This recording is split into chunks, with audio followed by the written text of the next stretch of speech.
Welcome to another edition of Against the Grain Sports Podcast, Uncut. And I'm your host, Jody Coleman, in the building. We got my man, Jarrell Solon Sports Glenn, all the way from San Antonio, Texas, man. How you feeling, my guy?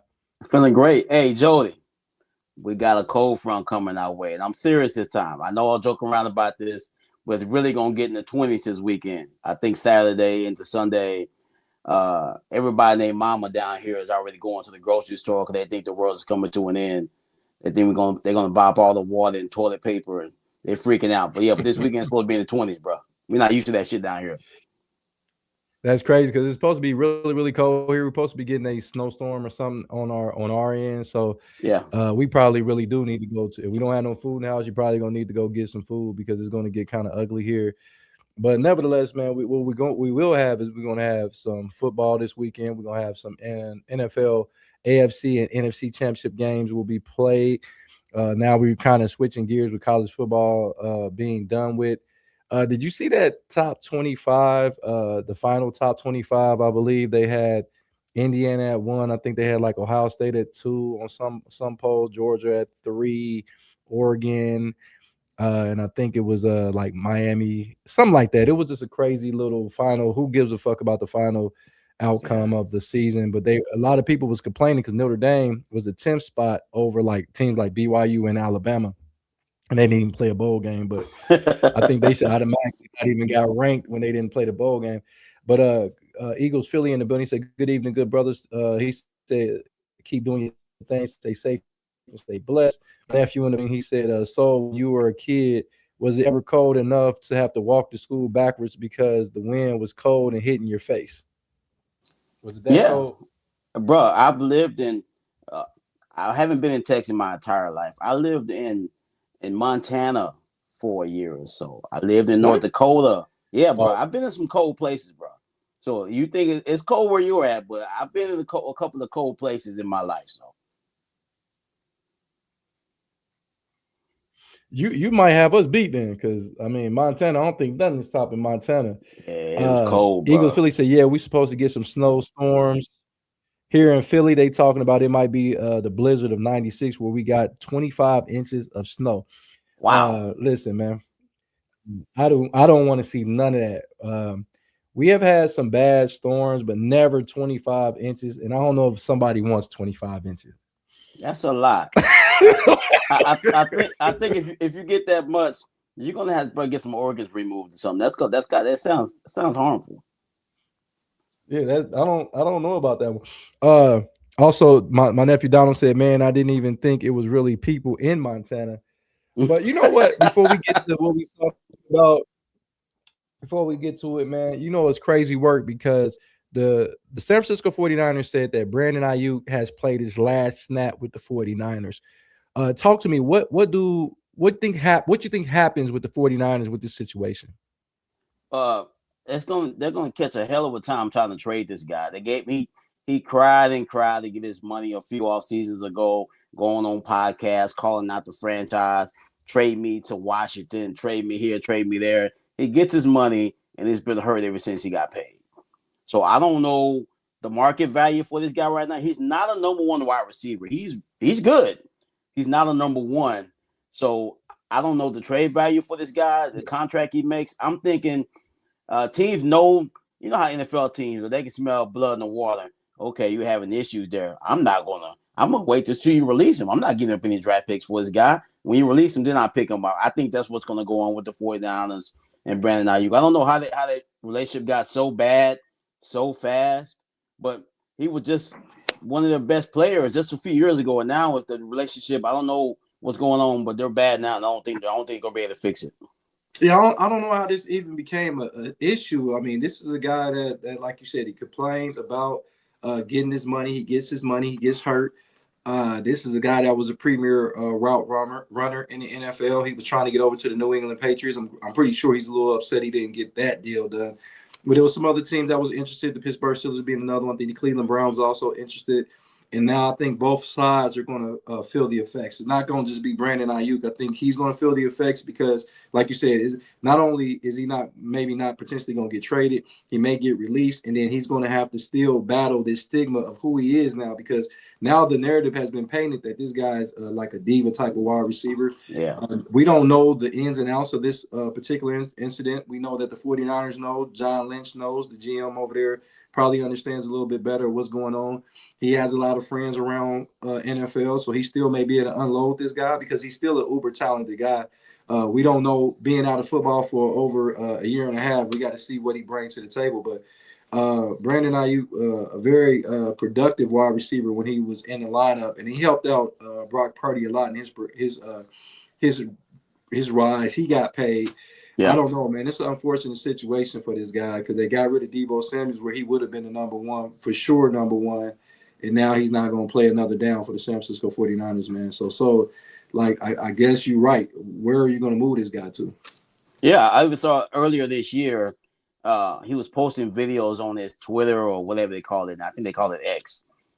Him driving 150 miles per hour past the 49ers stadium. What are you doing, bro? What point are you trying to prove here? Who's giving this guy advice to do this type of dumb shit? I don't get it. It's gonna be tough to move him. I mean, when you want to be a diva, is okay, but dog, you gotta be all world to be a diva. No one's gonna put up with that shit for you to not be playing.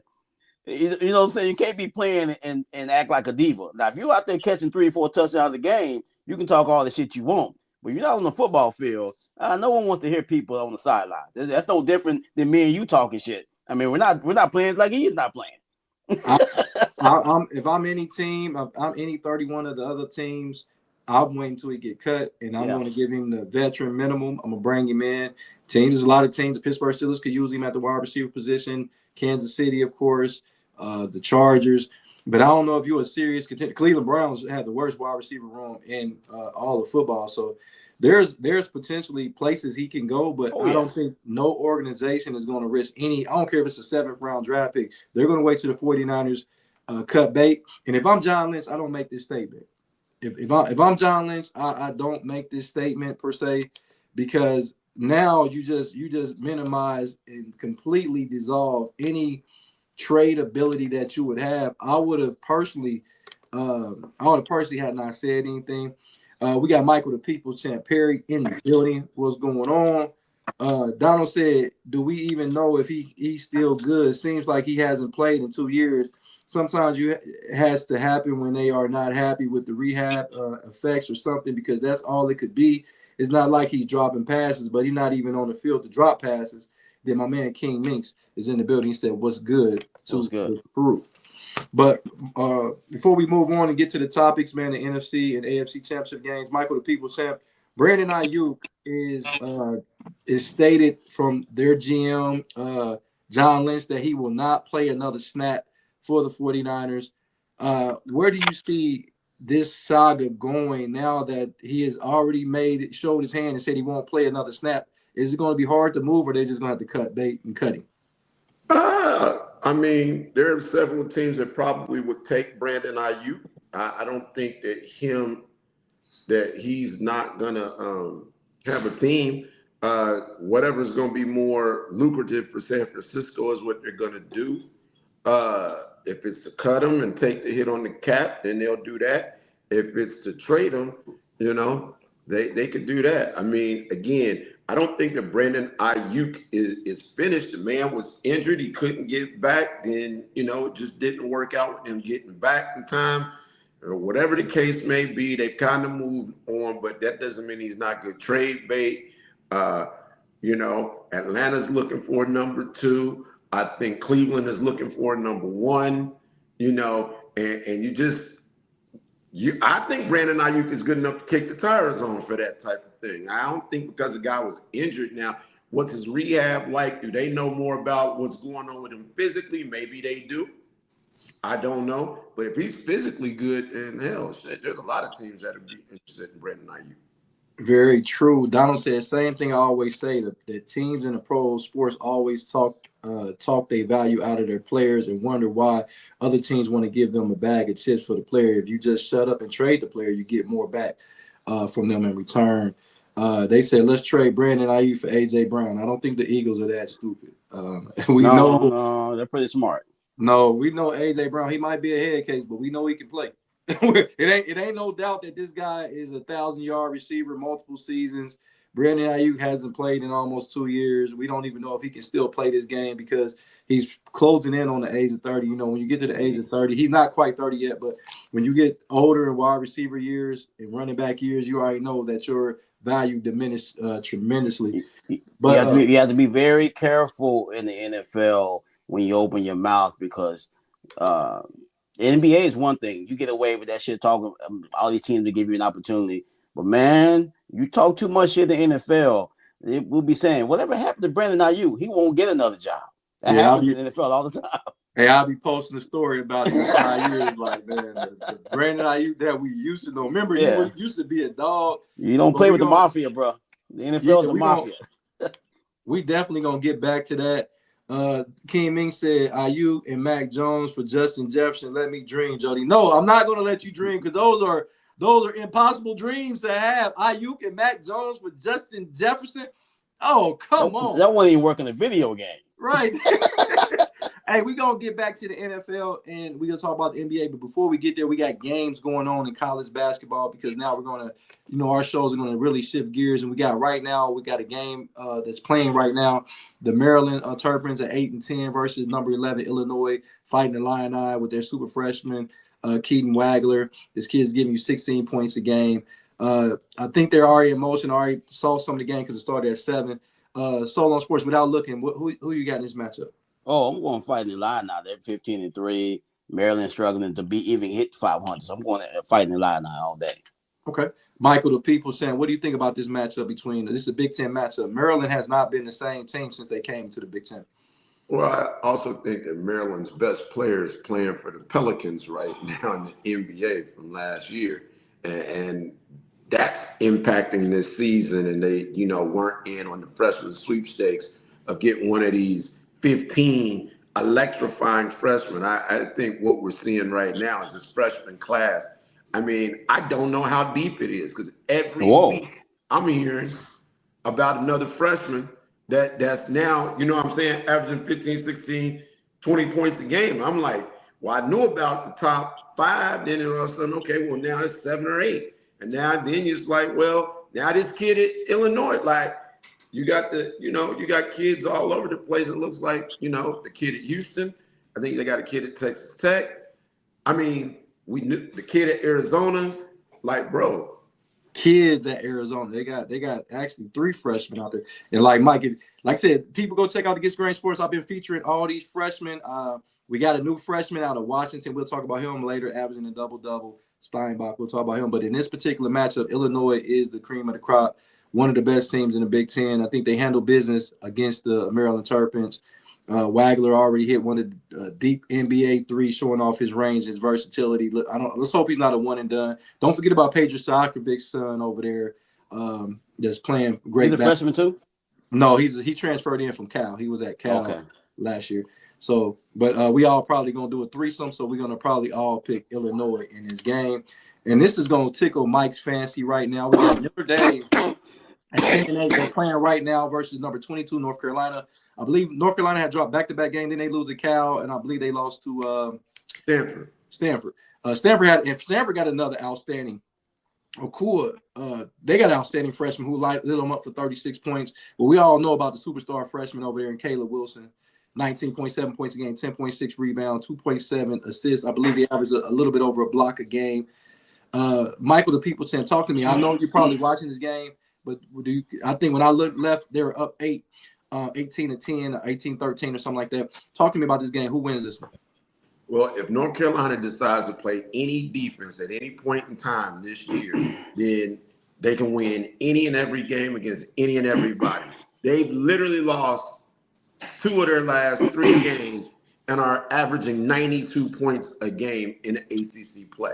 How you lose 2 games where you're averaging 90 points over those 2 games is because you're not stopping nobody on defense from a team who started out the season giving up 26% field goal percentage to now in the last 4 games, 54%. So if they can correct that, then they'll be fine. I've seen this happen before. I think this is going back a little bit when Wayne Ellington and them were there. They had an offensive juggernaut and went through a mid-season where they was just giving up points to Roy Williams and said, hey, look, do y'all want to win a national championship?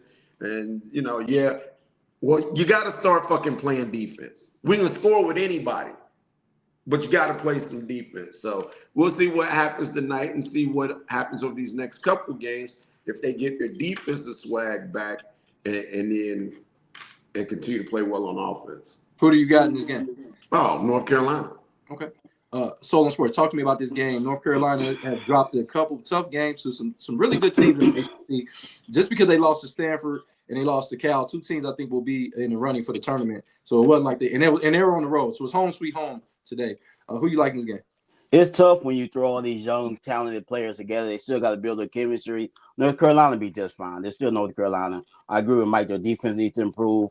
And if they don't get their shit together, Mike's trying to fire the coach already.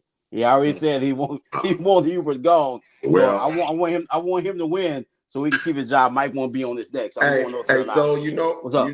You know how when you have a side, you got your main chick, you got a side chick, and then your main chick go on vacation or is away for a while. Now you can focus in and get this side chick back in line the way she needs to be. So now Don't listen to none of that advice that Mike is giving you right now. So don't listen to none of that shit. Now Hubert has my undivided attention, and we're gonna see what we got. Mike, use another analogy for that married man over there. Don't know, Miss Glenn. Absolutely it was not. In theory, we're hyperbole. Use me or something. If I had a side woman, she'd be extremely upset. I don't spend no time with her. She like, this nigga don't never come see me. But North Carolina, man, I think North Carolina is a very good team. I'm still looking for that third scorer to somebody to emerge as that consistent third scorer, because they always got a different guy in that third spot. They already got the big fellow over there that puts up down there a double-double, Henry. And of course, Caleb Williams is must-see TV. I still believe he's still the number one pick in the draft because I just think his upside is more than anybody. But that's a different discussion on a different topic and a different day. But I definitely like North Carolina in this one. Notre Dame, they got a freshman sensation over there too in Harlinson, and we'll see how that goes. But I think Notre Dame on the road is not going to be able to beat North Carolina. North Carolina lost 2 games on the road. So just make mention that they lost 2 games on the road, and I think that one of their losses to Michigan State was on the road or at a neutral site as well. So they play a lot better in North Carolina. So I got North Carolina winning this game. So on sports, we got the number 1 Arizona Wildcats going against the UC Bearcats. Bearcats had a big upset victory, and it was a convincing victory over then number 2 Iowa State Cyclones. But Arizona is hitting on all cylinders, 18-0, looking to be 19-0 this game. Who you got? I'm assuming LeBron James' son he's not playing at all this year. Right? He's gonna be sitting on the bench. I guess that DNA don't really just automatically carry over and make your kids great. Also, does it? Don't seem like it works that way. No. All that being said, Arizona's undefeated, best team in the country record-wise, number 1 in the country. I'm gonna go Arizona over Cincinnati. But you got to think, I think LeBron James' son is the nation's leader in high fives and fist pumps. Hey, what's the point guard, the Australian guy, the guy that played for the Spurs? Patty Mills. Patty Mills. Yeah. I remember that one year that he wasn't playing for the Spurs, but boy, he was on the bench waving them towels, drinking Gatorade. He was all hyped up, wasn't playing a fucking minute. Hey, sometimes it's better to be a good teammate, though. So, I mean, not trying to be funny. It's really, really good to be a good leader. You got to have once be a great follower. Michael, the people saying, talk to me about this game. UC 10-8, big time victory against Iowa State, but they got the number 1 team in the country and they got to travel cross country, man. What do you like about this one? Well, before I address that, could you please not mention the North Carolina-Michigan State loss again? No, I'm just saying that was a loss on the road. It causes friction. It causes friction in my house. So I now you just see what I got going on now. So, but no, I really like Arizona. I'm always pulling for UC right now because Wes Miller is the head coach there. He's a Carolina grad. Was on the national championship team, and he worked his way from North Carolina, Greensboro, and some other smaller schools to get to UC.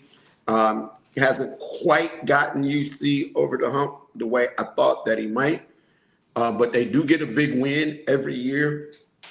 They got one now. They'll be competitive, and hopefully they can, so improve. But Arizona's loaded, and I just don't think UC has enough to overcome that. Yeah, when you got a freshman class like they got out of Arizona, man, you look no further than Peak and Burris. These two guys are probably going to be lottery picks. I don't see them staying beyond this year. But certified Black Queen said basketball, Michigan. That's all we need to talk about. Michigan's playing real good basketball too. They lost to Wisconsin. That was a tough loss. They lost a couple weeks ago, but they're right back on track. But nevertheless, in this game, Cincinnati, man, if Mike can know better, Cincinnati has not been the same since Bob Huggins left. They have not been the same.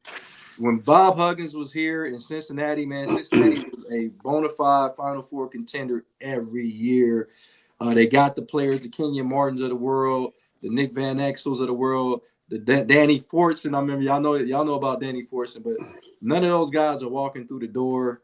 They're not even dipping into the Cincinnati, who has a Cincinnati city. Cincinnati got a lot of talent. They're not even really dipping in grabbing any of those guys. They're letting those guys go elsewhere.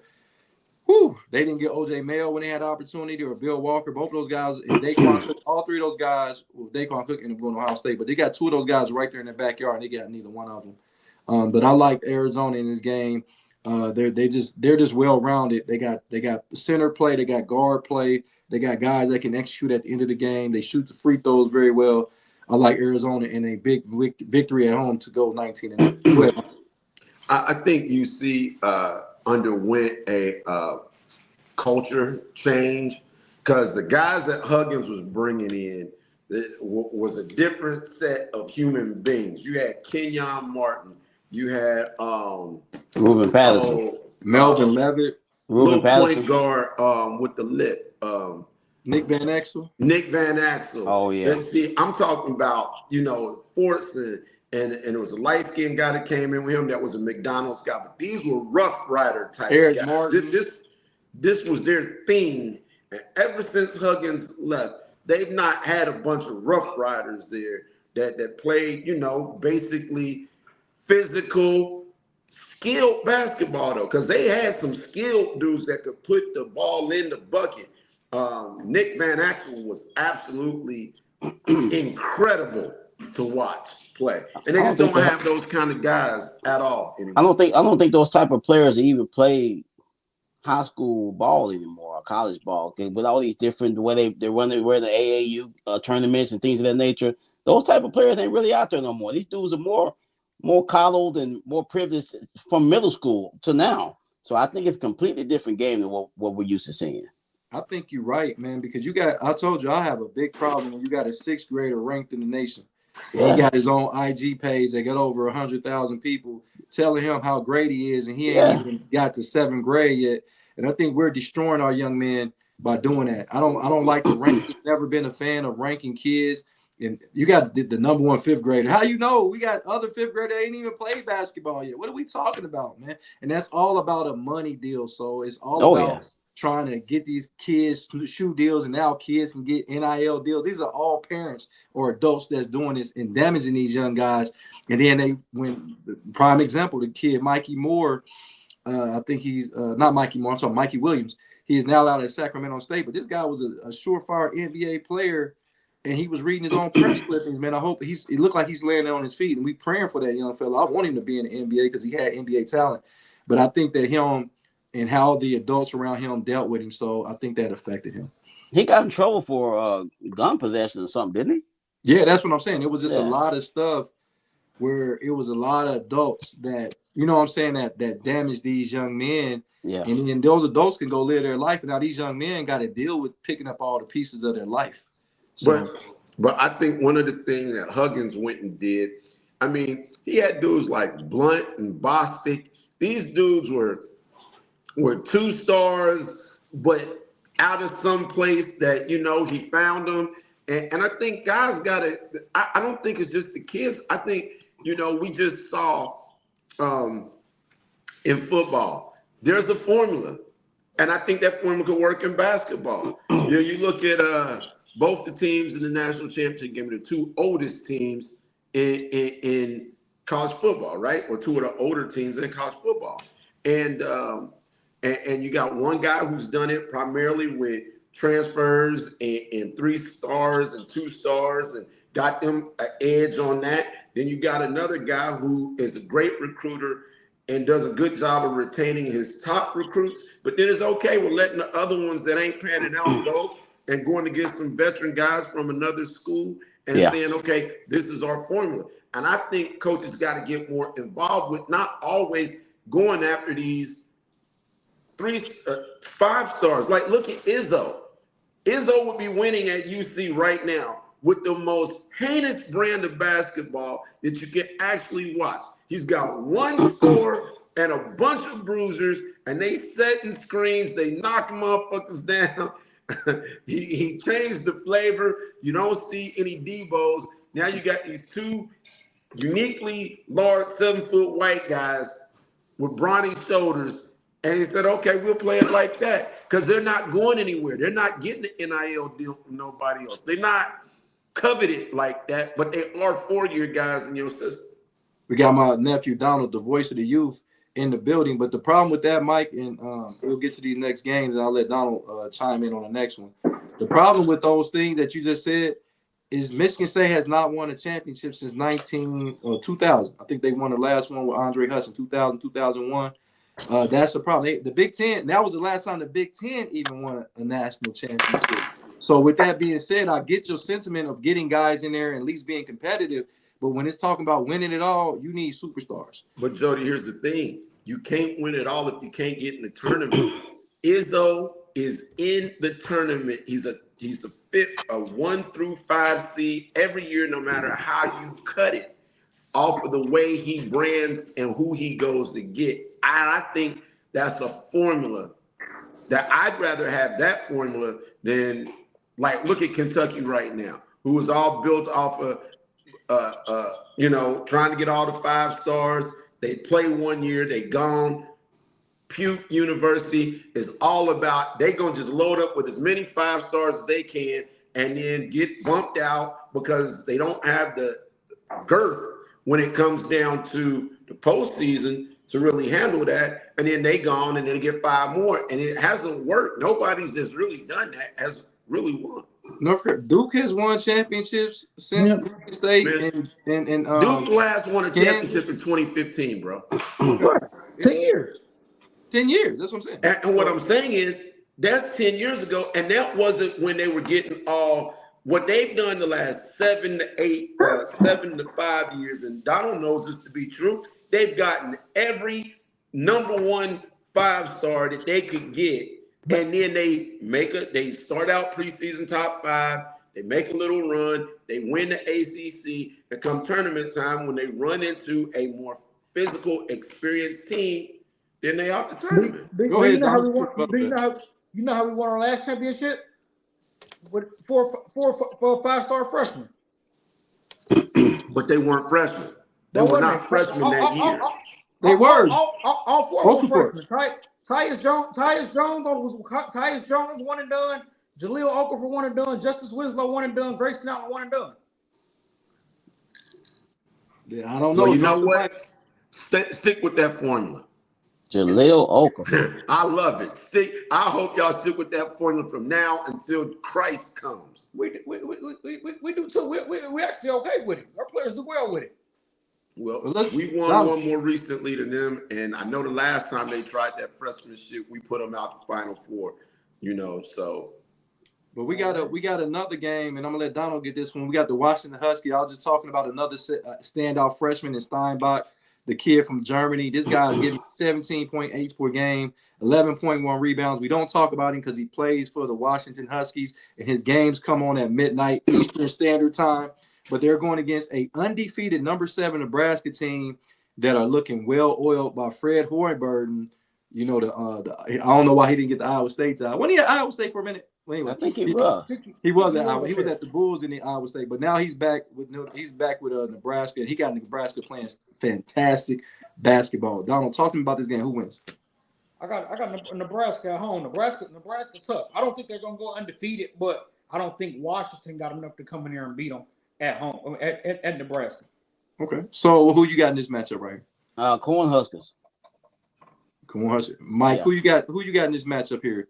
Big Ten, Washington and Nebraska. I'm going with Nebraska. They've been playing pretty well thus far. I think Washington's good, but I think Nebraska isn't Hoiberg their coach? Yeah, that's what I said. Yeah, and I watched at least 2 of their games, and I like what they got going. Yeah, I've been watching a lot of Nebraska basketball because I just discovered that the Big Ten Network plays the hottest teams. That's why I've been able to watch a lot of Illinois basketball because I haven't seen an Ohio State game on the Big Ten Network. It's always Michigan State, Nebraska. They're 2 of the best teams. They got Illinois plays on there several times. Purdue is always on Big Ten Network, but nevertheless, they got a whole bunch of guys that just plays how Fred Hoiberg wants them to play. There's nothing sexy, like Mike would like to say, nothing sexy about Nebraska, but it's okay. They win basketball games. They set solid screens. Guys know how to hit free throws. They don't turn the basketball over, and that's a formula for success. Now Nebraska's having one of their best seasons in school history. If they don't win another game, this will still be one of their best seasons in school history. But I see them not going undefeated, but I can see them being the number 1 or number 2 seed come tournament time, and they will handle Washington because they will be playing at home. And you guys know the very best Nebraska basketball player. Who's the best player that ever come out of Nebraska? Ooh, that's a good one. Tyronn Lue? Maybe, but it was some other guys that had. That's a tough one. Nebraska. They haven't had many, bro. Oh, hey, so Tommy Frazier. He was a point guard. Tommy Frazier. Ahmad Green. King Mink said, has Nebraska ever had a good basketball team? Yes. To be honest, maybe, but not this good. They have never been this good. I only think they were this good in the 40s. They're really good. But last but not least, man, Michael the People Champ, we got Pepperdine, who I don't think they've been good. Didn't Doug Christie go to Pepperdine? Something like that? Yes. Yeah, they ain't been good since Doug Christie. I'm joking. They probably had some good runs. But they're going against Gonzaga. They're without their top scorer. He's out. He's going to be out 4 to 6 weeks, I believe. And Gonzaga, once again, can Gonzaga get over the hump? We see this every year because they play in that god-awful conference. I believe they go to the Pac-12 next year. So we'll see if they can start getting some teams and build up the Pac-12 in basketball again. But Michael, the People Champ, what do you think in this game? It's going to come on, I think, 11 o'clock tonight. Oh, I can't wait. Comes on at 9. I just saw the advertisement. But I'm going with Gonzaga. I haven't seen anything on Pepperdine. I'm not qualified to speak on Pepperdine. So I'm going to just stick with what I know and go with Gonzaga. And I'm not going to shit the people. King Ming said, Jody, has Nebraska ever had a good player being drafted? Absolutely not. And they don't have a guy that's going to get drafted off of this team. Didn't Tyronn Lue get drafted? No, if he did, it wasn't no first round. He's saying I don't even know Tyronn Lue. I thought he was a free agent, but I gotta double check that one because that's y'all got me on the Nebraska trivia. Y'all got me on that one. Donald, man, talk to me about this game. Gonzaga, man, can they get over the hump, man? No, every year I got Nebraska beating everybody their pigment. Anybody that think that Gonzaga's going to win. But no matter who they run up into with a certain amount of athleticism, they're going to lose year in and year out. Just how it is. So you got this one. Hey, Jody, Tyronn Lue was a first-round pick. Was it? Nigga, This nigga was the 23rd overall pick by the Denver Nuggets in 1998. Yeah. Y'all got me on that one. I was in the Marine Corps in 1998. I just remember Tyronn Lue getting stepped over by the answers. That's why I remember Tyronn Lue. That's his greatest highlight. It's crazy that what this guy did to you made you have the most famous highlight. But so talk to me about this one, man. Oh, Pepperdine, that's a California school. California, right? It's out in California. It's beautiful. Imagine this, the basketball team is. I'm going Gonzaga. When I'm gonna go Gonzaga, this is gonna get ugly really quick. It's gonna be, I believe that Gonzaga beat them by 30, 35 points in this game. 6-14 on the season. They gotta play this god awful schedule. Like, come on, man. I can't wait till Gonzaga actually gets into a real conference, and they will be in the Pac-12. Pac-12 supposed to be adding some teams over there. I think Boise State going to the Pac-12. There's going to be some other teams as far as basketball. And they already still got Oregon State, and they have, who else? Washington State, Donald? I think it's Washington State. So they already got Oregon State, Washington State. They're going to get Boise State. They're going to get Gonzaga. I think they're going to get Nevada. I think Texas State, too. I think they get Texas State. I want to say they get Texas State, yeah.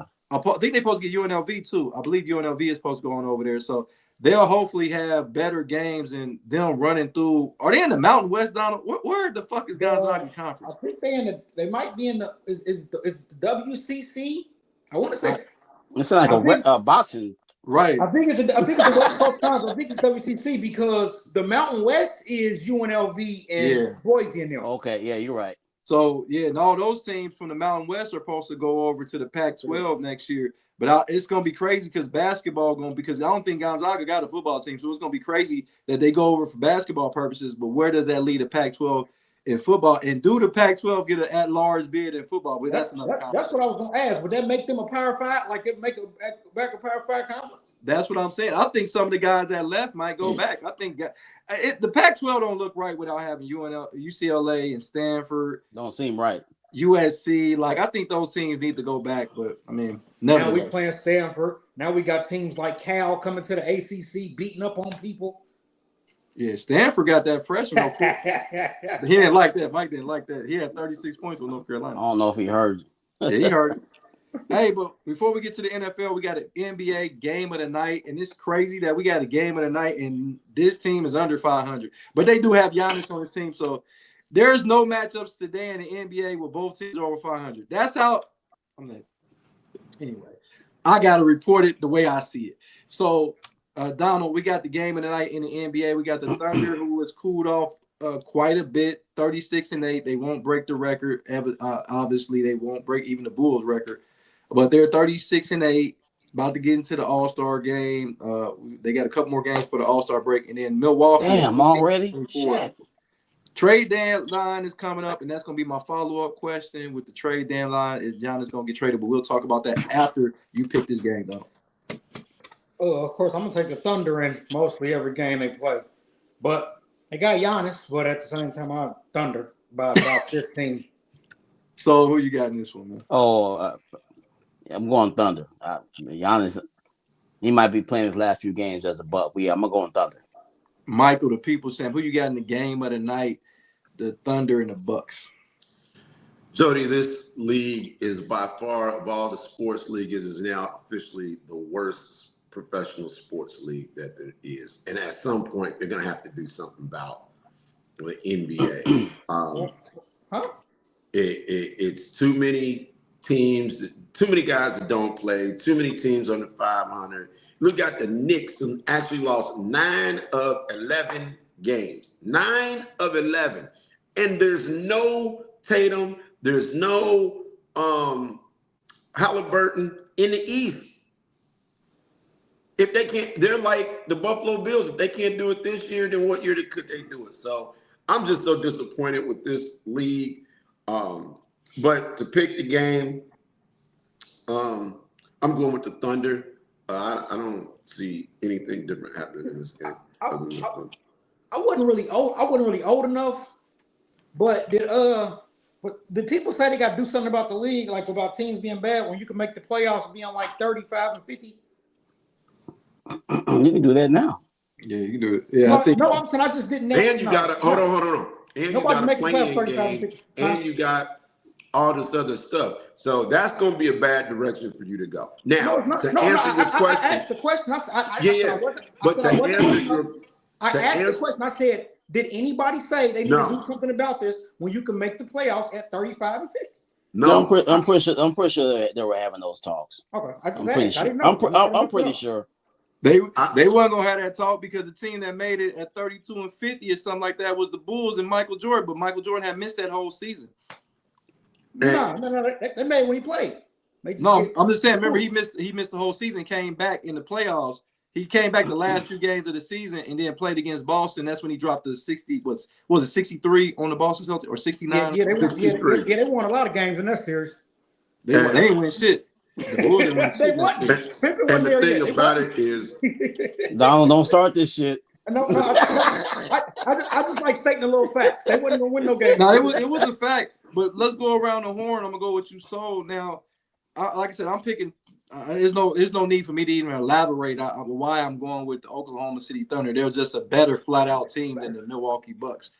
And the question now is Soul on Sports, and I'm gonna go around the horn. Giannis, I know Giannis has made a public statement that he didn't want to be traded. Doc Rivers came out emphatically and said they're not going to trade him. He's going to do all this campaign to say that Giannis is going to be a Milwaukee Buck. But Giannis is 31 years old. He got about 4 to 5 really good years at this level of basketball. So do you think he wastes his last prime years in Milwaukee? It seems like nobody wants to be the bad guy. Well, we wouldn't have traded him if he wouldn't have asked for a trade, or, it's like you got to do what's best for your organization. And if you value what Giannis has done for you, you're not really trying to win, just trade the guy. Trade him to a contender. He has a chance to win another championship. Maybe trade him to Golden State. I don't know what they really have to offer him, but not much. But maybe make a 3 or 4 team trade and get involved. I think it's time for him to move on from Milwaukee. He first he'll say, I want to play in a big market. The next minute he say he don't want to get traded. So I don't know. He just don't know what he really wants. So I think the best for everyone involved is for Giannis to be traded to a contender. Even though the Knicks have lost 9 out of the last 11 games, they're still a 3 seed in the East. That's how crazy it is. Yeah, and it's hard when Mike Brown's your head coach. You're gonna get what the fuck you get. I know Tibbs is somewhere like, yeah, whose fault was it really, motherfucker? Anyway, Michael the People Champ, man. Giannis. I mean, you can't win with him. Mike Singletary reference. What do they do in Milwaukee, man? Is it time to go ahead and abandon ship and go ahead and quit trying to pair somebody with him and go ahead and get him out of town? What do you think? They got one more shot to try to pair somebody with him. And if they can come up with a way to engage some teams and get Ja Morant to Milwaukee to play with Giannis, hold the press. This whole league might make a team because everybody will want to watch that. And I think that would rejuvenate Ja Morant a little bit. I think Giannis would be excited to have another, premier guy to play with. And that can jumpstart Milwaukee altogether. So it all depends on what they're going to do to kick the tires to get somebody there to play with Giannis. And because of the Morant situation, that's the angle I'd be working first and foremost. But Mike, I'm gonna go to Donald. Didn't we see this movie before with Dame Lillard? No, Dame Lillard, injured, coming back, trying to do. No, he got injured at Milwaukee. He wasn't injured when he got there. No, Ja Morant missed a lot of games too, bro. Right, and he can't shoot. I know. If I'm correct, it wasn't that injury that I'm talking. You're talking about the one when he got hurt in Milwaukee. Yeah, he also got hurt before he got to Milwaukee. He played a lot of games. And I'm simply saying that Ja Morant, because it's so dysfunctional and toxic down in Memphis, Memphis wants to make a move. I mean, they want to do something. So if I'm Milwaukee, as opposed to giving up Giannis, I'm trying to go get Morant and say, hey, let's give this a run. I mean, I'm not poo-pooing on what you said. I like what you said, but I just think about this too. Ja Morant got to go somewhere that's not Chicago, not Atlanta, not Miami. He can't go anywhere where there's nightlife and good times. And if you go to Milwaukee, you got to keep him out of Chicago, and then you'll be okay. Okay. Hey, King Ming said Ja, who has a lot of insight on what goes on because he's from Memphis. He's kind of like the prince or the king of Memphis. King Ming said had Ja only played 77 games, he said, hell, AD has played more games Wow. than Ja Morant. Donald, what do you think, man? Giannis, man. Is it that time yet, Donald? I was gonna say exactly what Mike said, but I don't think he's gonna go now. I think they're gonna try to trade and bring somebody there, and if not, then they'll do it in the offseason. But I do think Ja Morant is like perfect because he's a downhill player. They put him and Giannis put a lot of pressure on the rim. Like when they were good, they had Drew Holiday, which can play in the dunker spot. The place that Giannis needs the ball out at the top of the key, him and Dame are kind of in each other's way. So you need a player who plays like in the dunker spot and can play off the ball and finish more. So I do like the Ja move, but I like a player whose contract would be expiring. Therefore, you can get them, see what they do the rest of this year, and if not, you get rid of that contract and you can trade Giannis. It gives you more leverage. But the Bucks don't really make good decisions, so just don't be surprised if they trade Giannis for Medvedinko. Hey, don't talk about Medvedinko like no, it's funny. But no, in this situation, guys, y'all might not like this one, but yeah, it is time for Giannis to part ways, kind of like Kevin Garnett parted ways with Minnesota. He didn't want to leave Minnesota. He wanted to win a championship in Minnesota. But as soon as he left and goes to the Boston Celtics, he instantly becomes they win the title and are contenders every year that he's in a Boston uniform. I think that with them already getting a championship in Milwaukee, Milwaukee's a team that get a championship every 50 years. They got one with Kareem Abdul-Jabbar, then they get another one with Giannis. They're going to see another 50 years. We'll see them get another championship. That's okay for a city like Milwaukee. That's better than a lot of other cities that have never even been to the finals. But this is the trade I like. I like for him to go out west and Phoenix to come up with something and pair him with Devin Booker out there in the desert. I think Giannis and Devin Booker, with Booker being able to shoot the rock like he can, they really don't want Devin Booker handling the ball. He can play off the ball. I think he's better off the ball. Giannis will be going downhill. When they collapse on him, kick it out to a very good three-point shooter in Devin Booker. I think that you got something there. Donald, what do you think about that? No, I like it because Devin Booker damn sure gonna be there. He damn sure ain't never leaving. No, I don't want him to. He not. He on pace to be the highest gross money making player to ever play. Oh, what do you think about this? So maybe going out to Phoenix, perhaps. But I do like it. I like that. I mean, I like that better than them bringing in Ja to Milwaukee because defenders play off of Ja because you can't shoot. You can't play off of Devin Booker because he'll shoot your eyes out. So I think he'll be a good fit out there in Phoenix. Mike, what do you think about him potentially going to maybe Phoenix, a team that's competing in the West as well? That'll be the chip that they need to compete with those other teams like OKC, San Antonio, and LA, and things like that. Okay, so as Milwaukee, am I just supposed to make Phoenix better and just walk off into the sunset with my one trophy and say, okay, maybe Donald will be here because I won't see another 50 fucking years. And I don't think some of y'all is on the deck. You'll be 90-some years old, I think. Yeah. I'm gonna be expired. I ain't making it to 102. I don't foresee that. I don't even want to. I don't even want to, Mike. No, I'll take a good 80. If everything's working right and I can be in a nursing home and be on that, then yeah, I'm good. Come on. You're a wild boy. Mr. Perry, put that thing away. What are you doing? But see, the thing, Mike, and we're gonna get to our NFL portion, is Phoenix got a lot of draft picks. They can probably get those guys. I think Milwaukee need a reset and try to see if they can find another Giannis. They found the Giannis. I think Giannis was the 15th pick of the draft. He built his body up to be who Giannis is, and maybe you just got to go with that formula and just cut bait with everybody. Get rid of Turner that you just traded for. Get rid of Turner. Anybody of any caliber, and then go into the sweepstakes because it's a hell of a fucking draft that's coming out where you can get it's at least 10 to 15 guys, in my opinion, and that's going to come into the draft next year that can be players that can help your organization. So I would try to cut bait right now and maybe get a 3-team trade, but sending Giannis out to Phoenix and getting some expiring contracts and some draft picks back in Milwaukee some kind of way. But that's what I was thinking. But I mean, we'll see how this unfolds because he keeps saying he don't want to be traded. I don't buy that. I personally don't buy it. Hey Joe, I heard a crazy trade scenario today. Golden State, they're in shambles. That team I think they're washed. I don't think they're not even close to winning a championship.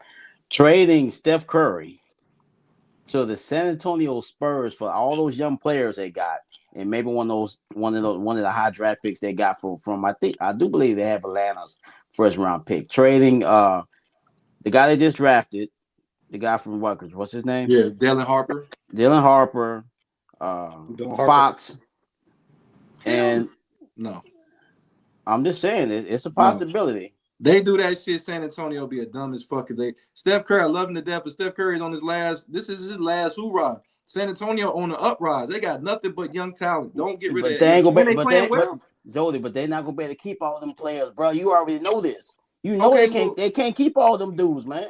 But you can deal one at a time. I'm a deal like I'm be at a casino. I'm gonna deal you one card at a time. I'll get rid of the guys that got expiring contracts. But you got Dylan Harper for a while. You got Castle for a while. You just signed. I wouldn't trade Castle. I'm talking about Fox. I'm not trading none of them dudes. Like they got Champizzi. This dude is playing fantastic. No, San Antonio don't need to make no trades, especially not this year. They need to go with this team and see how far they can go. Well, they don't think like that anyway. They're probably not going to do it because Spurs they normally don't make no fucking trades. If you'll give me Steph Curry for Fox and one of them and Harper. Fox, Harper, and a throw-in and a draft pick, whatever. I would do that. Because I think the Spurs can win a championship this year with Steph Curry. That team would win a championship immediately. I don't think so. I like the future. San Antonio is a team that breeds, and we win over a course of a time. Don't give up Dylan Harper. Not right now. Steph Curry is a great player, but then he got to come and learn a new system. No, man. Steph Curry, I want him to forever be a Golden State Warrior. Do you know how explosive they would be? When Wembanyama could score 1,000,000 points, where you going to help from? Like, what are you going to do? No, Steph, and then bring everybody to one side, put him and Steph on one side together. Everybody else has got to go to the other side. Steph is 36 years old, guys. No. Okay. Well, my point is, if you can get to a championship in the next couple of years, I think it'd be it'd be a smart idea. But like Jay Kane, the chef said, he said Curry ain't going nowhere. Jay Kane, the chef in the building. But hey, speaking of the Warriors, y'all see how dumb Steve Kerr looked last night? Yeah. Why ain't you been playing him? But I'm telling you, Steve Kerr is like one of the worst basketball people I've ever seen, bro. His cockiness and the way he is, that's a terrible dude, man. He think he Phil Jackson. And they headed to the watch this. That's crazy because they still got to trade Kuminga because he probably about to fake an injury. Because you didn't play me all this time. Now you're not about to use me. So now I'm not about to play. You still got to trade me. And now we headed back to the lottery. And they're going to show who the real Steve Kerr is. And you know what's funny, Donald, is that Steve Kerr doing all this. He wasn't cocky around Michael Jordan when he punched him in his eye. Hell no. Well, here's my thing with this sentiment about Steve Kerr. Because this is just I hear where you're going with this, and I get it. But Popovich didn't do a whole lot a couple years ago when the bottom fell out of the whole San Antonio experiment, and now we're moving into this new era. Coaches only can coach. Great coaches can only coach what they have, and they can't make chicken salad out of chicken shit. Oh so no, I agree that the coach don't matter that much. Hold on. No. I don't agree with you that the coach don't matter that much. There's just no great coach that doesn't have great players that can win a championship. Now, I look at greatness a little bit different way from a coach's standpoint in that holding the team at like Mike Tomlin. Like Pittsburgh ain't had the best roster in the NFL in a long time, but he held a standard for them, right? And then you go from there. But look at Belichick. Once Brady left and before Brady, I'm not about to go there because San Antonio was still with the team that they had was still in the mix for making the playoffs. It wasn't like he didn't know how to coach. Actually Popovich said that was the best time as a head coach he ever had was trying to coach those young guys up. So I don't know. Real quick, Jay Kane said don't give Curry no young players. He's not going to develop them. Kim Ming said he got a question. He said, "Question: Do you want what your thoughts on the Warriors on how they develop the young player like Jonathan Kuminga?" Donald, talk to me about that development of Kuminga. They don't. They Steve Curry stick with the same guns and They don't pick players like Moody's and all these. They really had lottery picks. The NBA tried to revamp the dynasty, and the Warriors are so stuck on letting Kerr do what he wanted to do and letting Draymond stay, and he ran the dynasty back out the door because they had second life with Jordan Poole, who averaged 20 points a game and won a championship. So y'all, you stuck to the same thing, which is, I understand is your loyalty is cool, but at the same time, you didn't develop it. Steve Kerr, Jonathan Kuminga is literally the second best player. He's better than Jimmy Butler at this point. He's your second best player on your roster, and he had 16 DNPs in a row. You didn't put this man in the game for 16 games in a row, not 1 minute. Now he come in last night and scored 23 points in 20 minutes. The man can play. You just flat out not playing him, and it's personal or something. Yeah, I don't know what that's about. Jay Kane said Curry needs to leave when Curry retires, and Jay Kane said Pop was sick too. He said he was sick. King Ming said is Steve Kerr a top 5 all-time coach? To me? Yeah. No. Okay. Jay Kane said Curry doesn't develop players, and then King Ming said they did the same thing with Wiseman. Jay Kane said Moody and Kuminga should have been all-stars by now, and then Aja said, "What's up to the fam?" So, what do you think about the way that the Golden State Warriors develop players? Yeah, I agree with Donald 100%. They don't develop players; they just roll with what they already had. They really haven't developed any players in the last 5 years or so. They've just been basically running back the core players they've already had. They brought in Jimmy Butler last year thinking that was going to help, but that didn't work out. Now he's out for the season. Don't know when he's coming back. So, no, they don't do a good job developing players. You might have seen Jimmy Butler play his last game because Jimmy Butler, I believe, is 35 or 36 years old, and he's missing. That's a year injury, so that means he will come back about this time next year. He's not. I don't know. I think that's the last you're probably going to see of Jimmy Butler. Michael, the people saying, man, talk to me about how Golden State develops their young players. Well, there's nothing to talk about because you can't name a young player that they've developed. So Jordan Poole. And if we say that they developed Jordan Poole, then they didn't have the sense to keep him, right?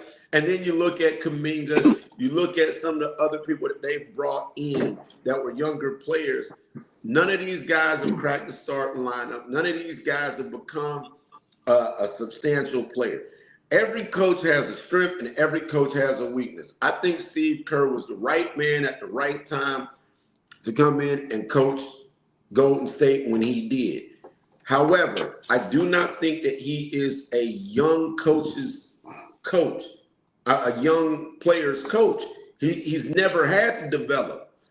And it's not his strong suit. We can see that. He has this old school mentality of making you earn it or some shit that I can't even figure out because we've seen that Kuminga has been the second best player for them for the last 2 years. The man's a walking bucket when you put him in the game.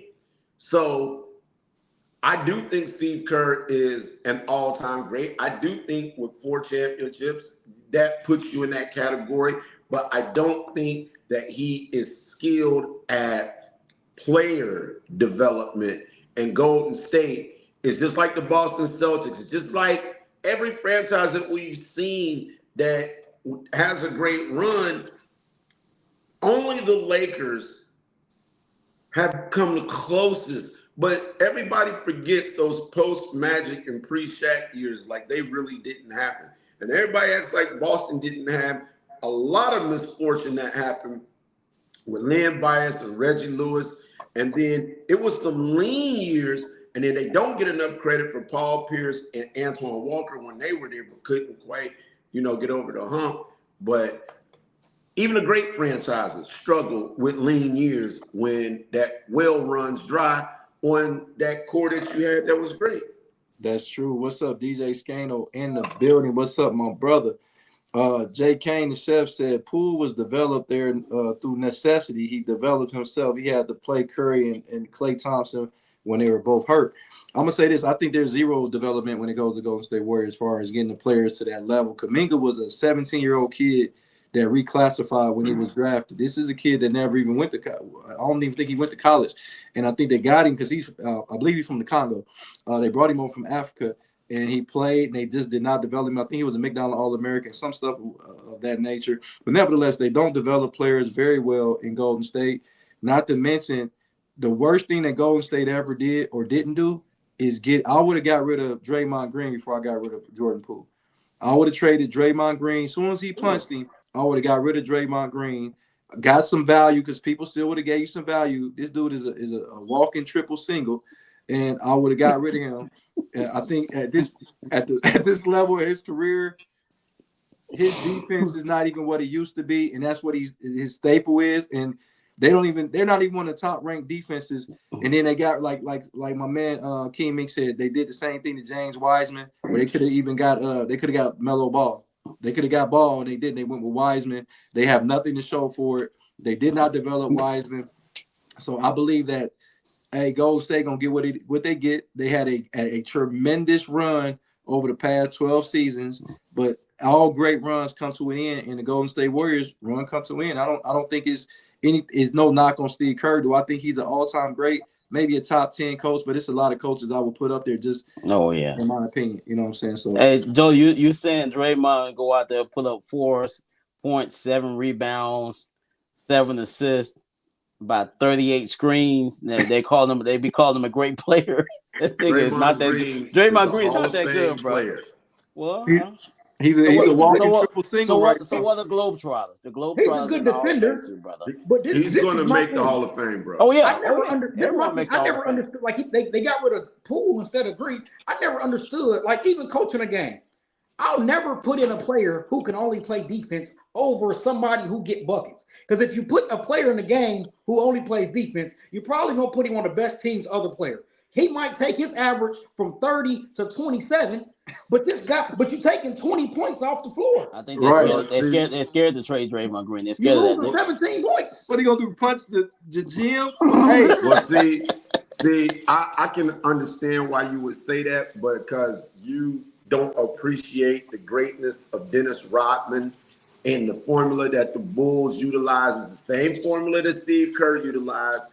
Or having one player on the court that does all the dirty work, surrounded by guys that could score. That's the same thing they did in Chicago. That's the same thing they did at Golden State. The Bulls are going to win anyway. They just won 3 before Dennis Rodman. They won. No, they didn't win 3. They won 3. Then they didn't win 2, and then they won 3. They didn't have Michael.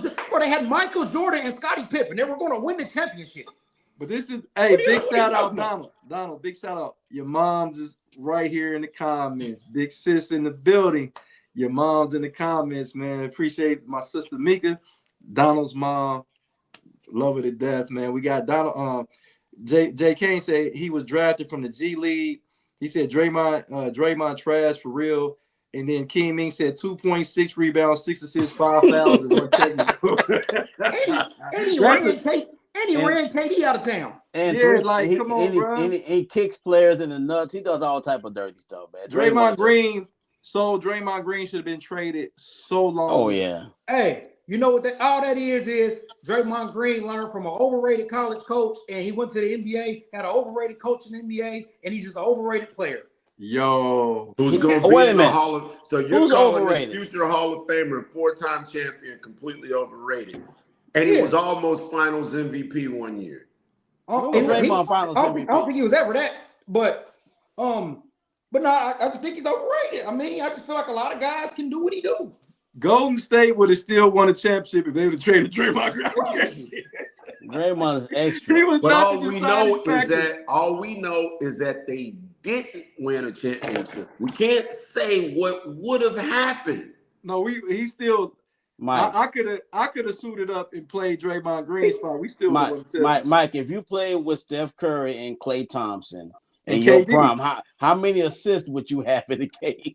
And KD, so don't forget about KD. I've been unreal. Don't forget about Iguodala. Yeah. Don't forget about Livingston. Come on, man. We talking about who's that can look Barbosa. Come on. Great players play have different roles. Y'all acting like Draymond Green. Don't add these defensive Draymond players. Is not a great player. Y'all acting like that. He hasn't been the point forward on that team years. We know that was the case. Like, we can't just diminish his because he's an asshole. We don't like him. No, I don't dislike Draymond. I just don't think he's that good. I believe he's the luckiest guy in the history of the NBA. And then, the J. Kane said they had Andrew Bogut, they had Mo Spate, they had David West. You got to see this site. He said he didn't run him out of town. He wanted to move. Okay, but yeah, let's get to this last portion of the show. We got the Soul on Sports. We got the NFC Championship game between the Rams and Seahawks. We've seen this story before. Just it was some epic battles. We know about the 2-point conversion that I always bring up, but nevertheless, who you got in this matchup right here? It's gonna be an interesting football game. The Rams got to do their damnedest to keep this game close and make Sam Darnold play quarterback, because the last game he didn't have to play quarterback. The team just destroyed the team the 49ers, so it wasn't even close. Now they got another divisional team rolling up in here with a better quarterback. I don't know. It's going to be they're healthier than the 49ers were at that time. So I think it's going to be a very competitive football game. Don't know what the weather's going to be like, but the Rams said, hell, we'll just beat Chicago in Chicago. So weather, we don't give a fuck about that. I'm thinking it's going to be a closer game than the last game that they played. So I'm going to go Rams in this football game, because in a close game, I just don't trust Sam Darnold. So I'm going to go Rams. Even though Seahawks have an outstanding defense, maybe the best defense left in the playoffs, but I'm going to go Rams to win this game on the road. Okay. Michael, the people saying, who you got in this game? Rams, Seahawks, in Seattle. It's going to be electric up there in the Pacific Northwest. So I got a question for you, Jody. Is this coach, was he on the Pete Carroll staff when No, he was on the Baltimore Ravens. Okay. And then my next question besides that is then I'll come back to that second question. At the end of the day, these look like the Seahawks that was playing under Pete Carroll. They was hitting folks. They are physical. I love the way they play. And I think that Sam Darnold is going to lead these guys to the Super Bowl and throw the ball to Jackson Smith in Jigma. And it's going to be a love-hate thing for you as you see Sam Darnold with 300 and some passing yards, 2 touchdowns to Jackson Smith in Jigma, and then they walk away with the dub, and then we'll hear you bloviating some more about Sam Darnold and Soul talking about, well, he really didn't have to play quarterback. He really didn't have to play quarterback that game. It's just no doubt. Well, he didn't. King Mink said, did y'all drug test for the show? Because Mike tripping. He said, hell, I hope both of them lose. The Eagles Philly said, let's go Seattle. I can't. If they both lose. Like nobody on the Rams. Donald, who you got in this game? Oh, man. Seattle looks serious, man. I mean, the defense is playing some ball. Sam Darnold I'm agreeing with Mike. Sam Darnold going to make me a fan. But I had in my mind, it's going to be the opposite. I think that Cooper Kupp is going to kill the Rams. Wow. And that's what I think. They at the crib, they got that defense, and the Rams, they've been winning, but it's been shakier. But I think whatchamacallit going to win. And I ain't gonna lie, I want Rick to get a ring. Yeah, I want little Rick to get a ring. I actually want Rick to get a Super Bowl ring. And but I got Seattle winning the game. Though I do think at this point Seattle is better. I love little Rick to death, but guys, not so fast. I'm gonna go against the grain. Let me give y'all some information that's necessary. We talk about how Darnold played. Darnold has 7 fucking turnovers in 2 games against the fucking Rams. 4 interceptions in the loss, 2 interceptions and 1 lost fumble in the game that the mysterious 2-point conversion game. And we talk about this vaunted Seattle defense. This is the defense that Matthew Stafford threw for 450 yards against. Do y'all remember? Puka Nacua had over 200 some odd yards against this vaunted defense that we're talking about in Seattle. In Seattle? Nah. Rams is going to bring the thunder. Matthew Stafford is the MVP for a reason. He's been there, done that. The Rams win this game. It's going to be a shootout. That defense is really good in Seattle, but not when it comes to Matthew Stafford. He's going to do what he done all year in both games against him, torch him. Puka Nacua, torch him. And remember, the last time they played him, they didn't have Devontae Adams. He's going to be there making key third downs. Him and Cooper Kupp are going to phase each other out. They both gonna have tremendous performances. I want Rick to win a ring, but I just don't think it's gonna happen. I think the Rams go on a roll and they go and stamp their ticket to play in San Francisco in the Super Bowl. Go ahead, Mike. Go ahead, Mike. I think your hate for Sam Darnold has blinded you to the fact that you want Rick to get a championship, and the only way that happens is through Sam Darnold. But did I lie about him having 7 turnovers in 2 games? Okay, I give you that. Let me ask you this question: what was the series split between the Rams and? It was Seattle? 1-1. It was 1-1. Okay, and who won the conference? The Seattle Seahawks. Okay. Where are you going with that though? And so this game will be in Seattle, if I believe. I don't think that the Rams got a home game. He threw for 450 yards in Seattle. Matthew Stafford. That's okay, but did they get the dub?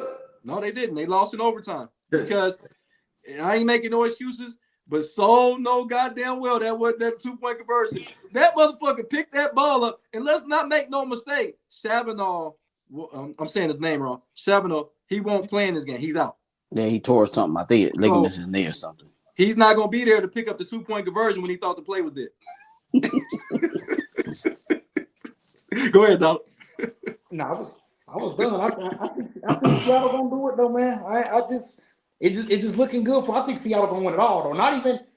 Don't get me wrong. I want Rick to win, but that's not even why I think. I think whoever wins the NFC is going to win it now.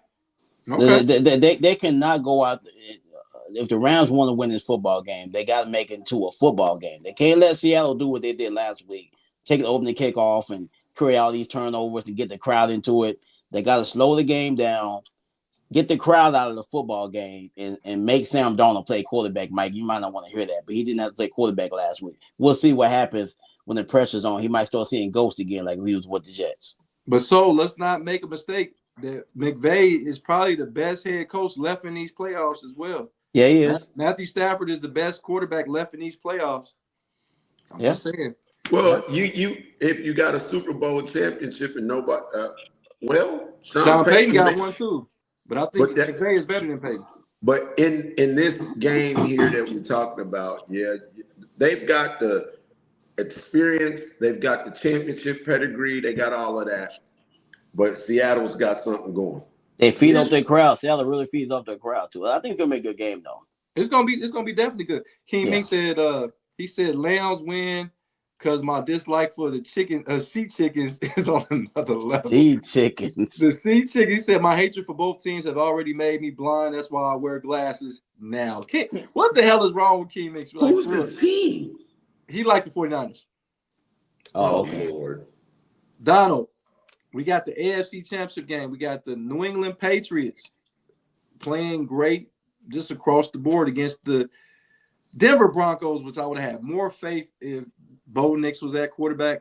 I'm not saying this guy can't get it done, but talk to me about this game and how does Bo Nix not being in the lineup hinder the Denver Broncos' fortune? I mean, of course, it's a different game kind of stuff, but hey, I seen a quarterback win in Denver a playoff game throwing the ball like 6 to 8 times. But I think at home, I think it's tough to win in Denver, and I think Denver is going to actually go to the Super Bowl. Stop, Donald. Who the hell threw the ball 6 to 8 times? Please tell me. Peyton Manning. No, Peyton Manning was 17. I just put a post up about it. He was 17 for 32, 176 yards and 2 touchdowns against the New England Patriots when they won 20-18 in the AFC Championship. I think Tim Tebow. No, Tebow threw the ball way more than 6 to 8 times when they won that playoff game against the Pittsburgh Steelers. What are you talking about? He did. He threw. I made some throws. Yeah, because he threw the 80-yard touchdown pass to win the game. You remember that?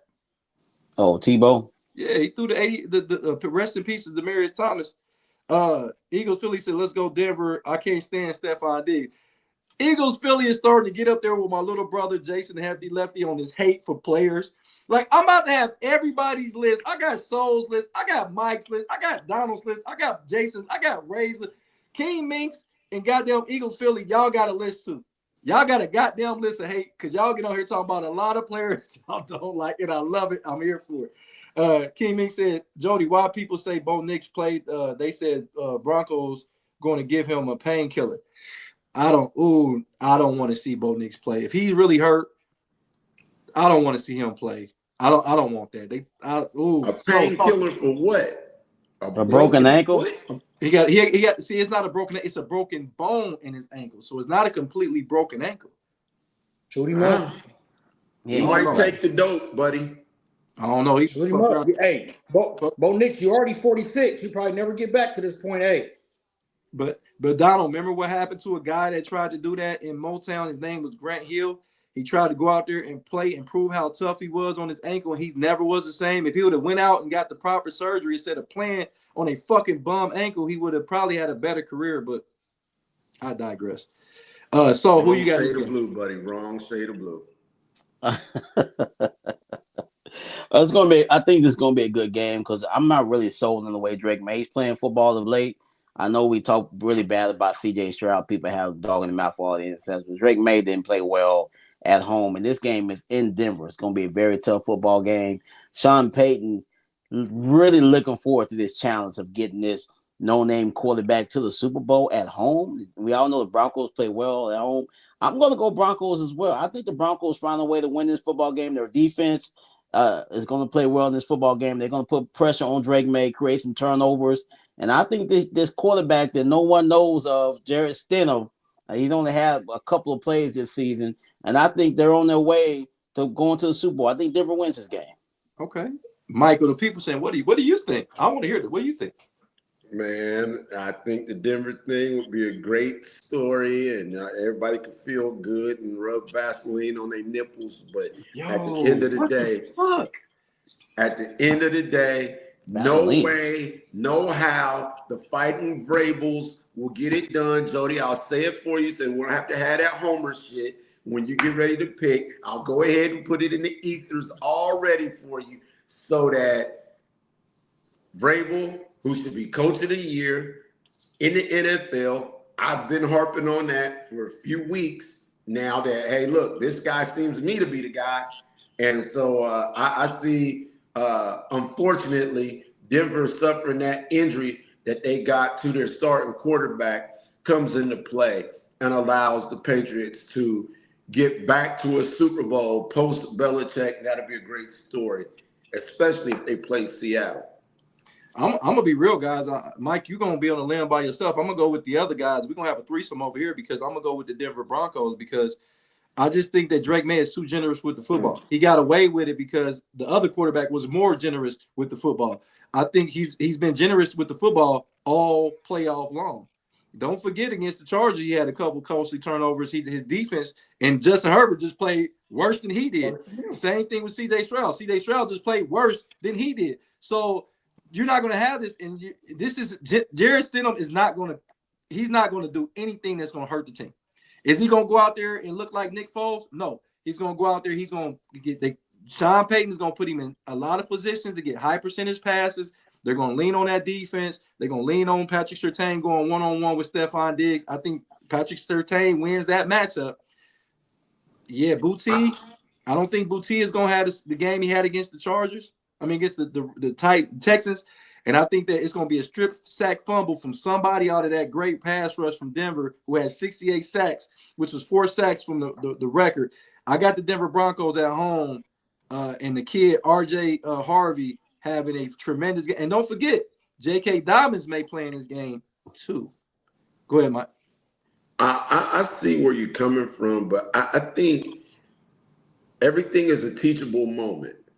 And I think that Mike Vrabel will have his team, including his quarterback, prepared to protect the football. Guys, we got a chance to go to the Super Bowl. They don't have their top gun.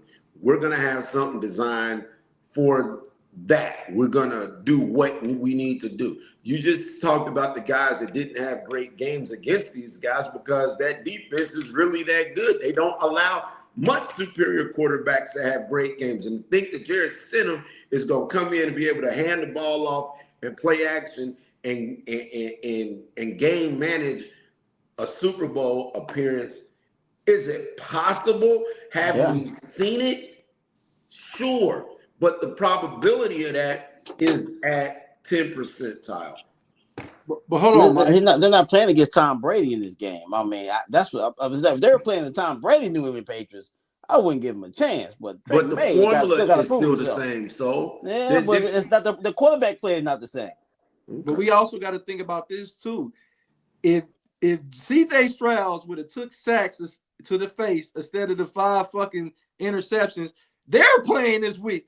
Like, if Justin Herbert didn't feel like he had to play hero ball, they had a chance to win that game. If they kicked field goals when they got in the red zone instead of trying to score touchdowns and going for it and turn the fucking ball over, this is what Denver is not going to do. He's not. Look, Sean Payton is smart enough to know that he does not have to put Stidham in harm's way for him to go win that game. A punt, like Soul said, is a good play when you have a great defense. And I think that Drake May has to be a hero for them to beat this team. And I think that Drake May is a very good quarterback, but he's very frivolous with that football, Mike. Let me help you out something. You just said if, and if. If Carson Beck hadn't thrown in the double coverage, our conversation yesterday would have been way fucking different. No, it wouldn't have. They still would have lost. You still got to score a touchdown. There is no if that gets you out over the hump. It happened. There is no if. And this guy did what he needed to do, and then they did everything that they had to do to win. And you can't go into a game talking about, well, if it's either we do or we don't, or we did or we didn't. And they overcame everything that happened to be in this position. But Donald, I'm about to go to you, Donald. And this is the same coach as Sean Payton that took Jameis Winston and went 5-1, and Jameis Winston eyesight was fucked up. He made Jameis Winston not throw it to the other team because he designed a package for Jameis Winston to only throw it to the jerseys that he has on. And I think that's going to be the same thing that he's going to do with Jarrett Stidham. Go ahead, Donald. Yeah, I think they're going to win, but like they say, man, the best thing you can do, like so you can punt. The goal is for every drive to end with a kick, whether it's an extra point, a regular field goal, or a punt. It just can't be a turnover. Just take care of the ball and the ball security. As long as it's harder said than done when you're in the moment because people turn the ball over. But if every drive ends with a kick, even if it's a punt, it's better than giving it away. Because to be honest, none of the quarterbacks really have been playing lights out Super Bowl football. So the turnovers are helping some of these quarterbacks advance to wins and over their bad play. As long as you can kick the ball away, even if it's a punt, you got a good chance of winning. Because I do think it's going to be a low-scoring game because I do think Sean Payton is going to try to keep the ball and not run the ball and not do too much with the quarterback. And I think their defense can hold up well enough against. So I'm thinking it might be a 13-10 game, which gives anybody a chance. But I do think Denver's going to win. Okay, so final thought on this? Oh, I agree with everything that Donald was saying. I think they're going to come up with a game plan. I think you'll agree with you. I agree with you, Jody, 100%. RJ Harvey's going to have a strong running game, and this I think they can do it. I think the Denver Broncos and Sean Payton. I think Sean Payton's like, man, I would be a god if I can get this kid to the Super Bowl and actually win it. A quarterback to come out of nowhere that no one has film on.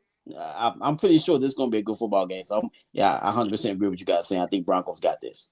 No doubt. There ain't enough chapstick for that to happen. Okay, brother, we're going to see.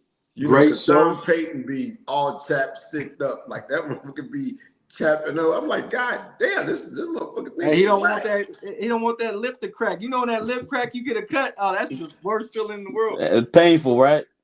Hey, man, great show, fellas, man. Once again, man. But we got to get our final thoughts, man. We'll be talking more about this. We will have a show tomorrow, but no show on Friday. I want everybody to enjoy their Friday and get ready for the Saturday morning show. But Michael, the People's Champ, man, I'm glad you made it home safely. But give me a final thought as we get out of here. Of course, Puke University is doing what they do in all sports and all things. Now they filed a lawsuit against their starting quarterback because he wants to leave, and they tried to sucker him into some NIL deal that was going to keep him there. And we'll see how the courts rule. Thus far, the courts are allowing him to put his paperwork in for the transfer portal. That has been approved. He will do that, and then they'll make a decision on what he will and won't be able to do with his NIL. Duke says that they've got exclusive rights to his NIL, but it doesn't mean he can't transfer. It means he couldn't accept any NIL money from the school that he went to, but I'm quite sure there's another way to pay the man if outside of the NIL deal, if that was to be, right? So we'll see what happens, but all of this NIL transfer portal stuff, at some point we're gonna have to put some rules and parameters in place for both sides, the schools and the players. No doubt, good stuff. So on sports, give me a final thought as we get out of here. Final thought: we all see with the Yankees, the Mets, and some of these other bigger markets are paying their players no salary cap in baseball, and now the owners want to vote and have a salary cap in baseball. Of course, they want to do that, and it's going to be a tough fight because I'm pretty sure the players' union said, no, we don't want no fucking salary cap. We're going to keep things the way they are. So that battle is going to happen pretty soon. I don't think there should be salary cap in sports. You shouldn't be able to tell billionaires how to spend their money. If you want to get the best players, get your money up, take out some loans, and go get these players. That's how I look at it. I like that. I like it. That's good stuff. Appreciate Eagles Philly said we had another great show. Appreciate you coming through, man. But you still getting the list on your hate players because your list is starting to get pretty long, Eagles Philly. Appreciate you, big dog. Hey, Donald, my nephew in the building, man. Give me your final thought as we get out of here. I'm gonna go college basketball, and a lot of times in like life, you put baby blue with like being soft. So it's a certain baby blue team that's really, really soft this year, and everybody's seeing it. And I'm just looking at it like this, their coach may get on the hot seat. So I'm gonna place him on the hot seat. And I think this very well may be the last year for Hubert Davis in this powder blue school. I can't think of the name, but it's a powder blue school. Yo, both of y'all need help. Both of y'all need some goddamn help. Hey, Chris Vick, he said the number one fan. Appreciate you, big dog. Chris Vick in the building. And my sister, appreciate you, big sis. My sister Mika, Donald's mom in the building. Love her to death. Hey, my final thought is this. The disrespect, and I'm not even a big fan of the coach for Indiana, Cincinnati. I'm not even a big fan of him. I think that he did what he had to do. I respect him, but I'm not a huge fan of him. Of course, I'm a Ohio State Buckeye fan. But the disrespect that he's getting, people saying that anybody could have coached this team to a championship is all the way the most disrespectful take I have heard in quite some time.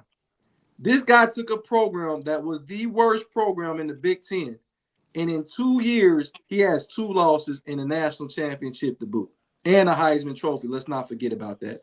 The disrespect that he is receiving, saying that anybody can coach because the players are so old. And listen, man, they still got to go out there and get it done. Cincinnati needs to get all the respect. Do I like his methods? Do I like the Google me bullshit because he was able to say it and certain other players can't say it? But he's backing up everything that he has said. He's taking a program that we never thought in a million fucking years would have won a championship. If we were talking about a championship in Indiana, we'll be talking about the basketball team. And now it looked like the Indiana Hoosiers is about to be a football school and not a basketball school, which is crazy work because the Indiana basketball team is really not as good as they used to be. But the disrespect, Kim Talit, he said it. He said he could have coached that team. That's blasphemy to say that you could come and coach this team, a team of players that came from fucking James Madison, and you would have won a national championship in 2 years. Stop it, y'all. I'm not even a fan of, but I'm going to defend him because there's no fucking way in hell that he deserves any disrespect. All he should be getting right now is the utmost respect. And let's not forget about Feinbaum, who said that he's not a great coach and he's not sold yet. What the fuck he need to do for you to be sold, Feinbaum? Like, y'all motherfuckers on these TV shows need to quit it. They need to fucking quit it, man, because the disrespect is starting to get irritating to me.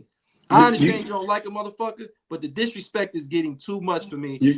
It's just that's my final take before I go. You got to make that a topic. You got to make that a topic so that we all can go around the horn on this because this is a good one, and I'd love to be able to chime in on it. That was your final take, so I'm not going to step. We can talk about it tomorrow, but Mike, the disrespect is got to fucking stop. So I was on a plane trying to get back, here from all of that, and I didn't hear this, right?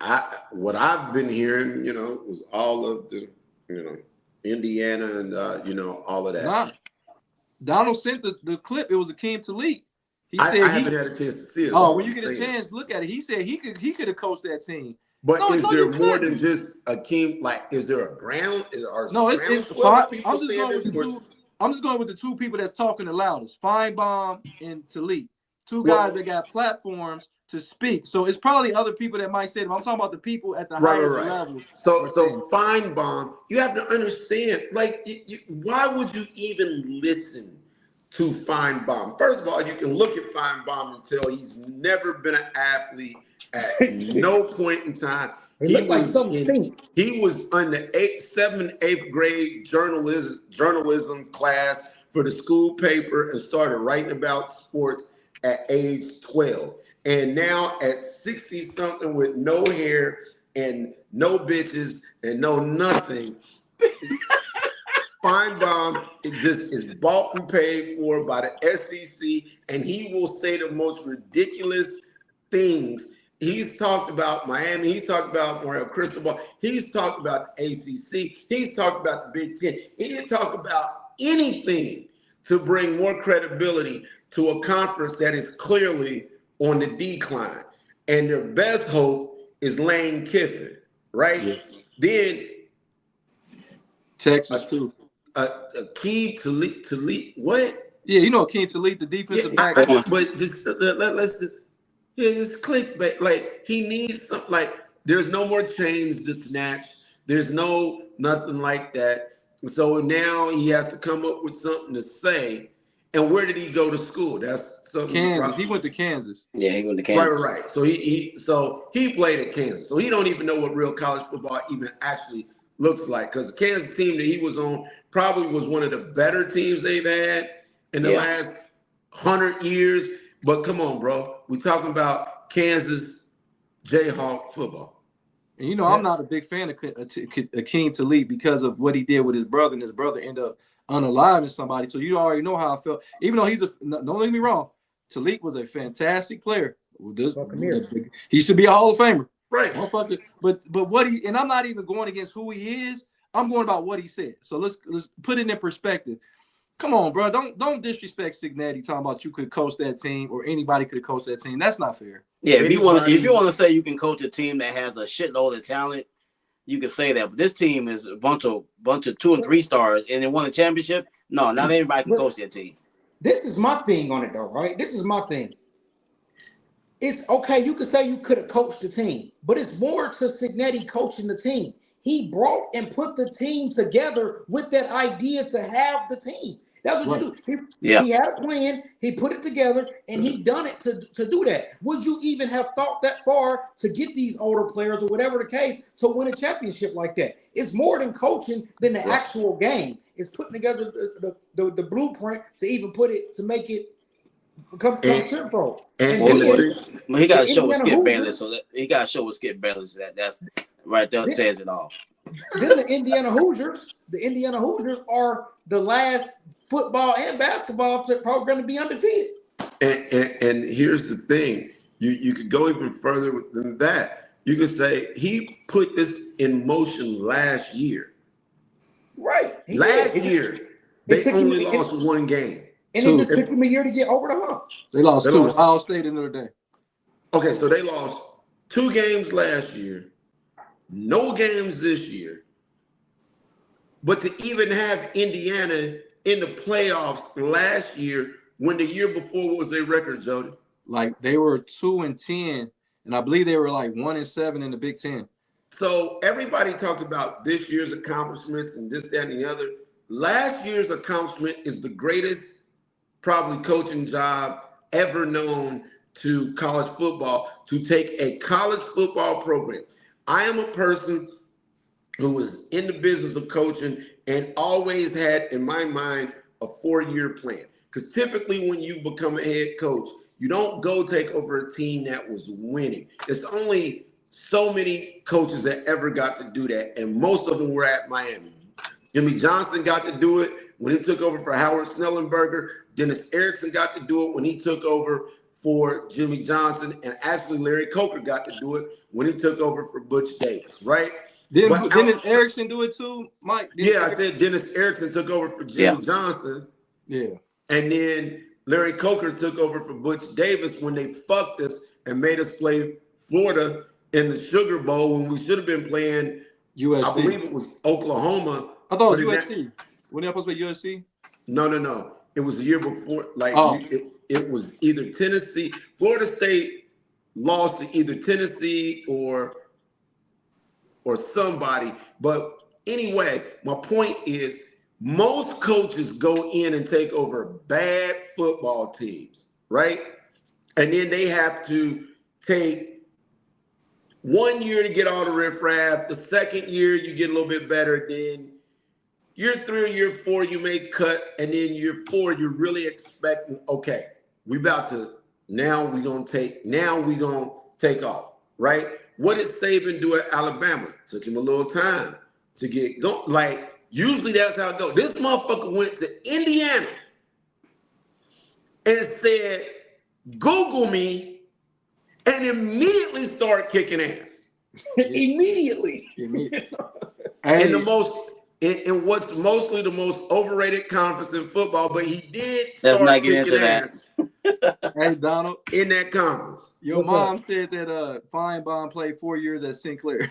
Hey, man. Hey, Feinbaum played 2 years at Edison. They only have a football team.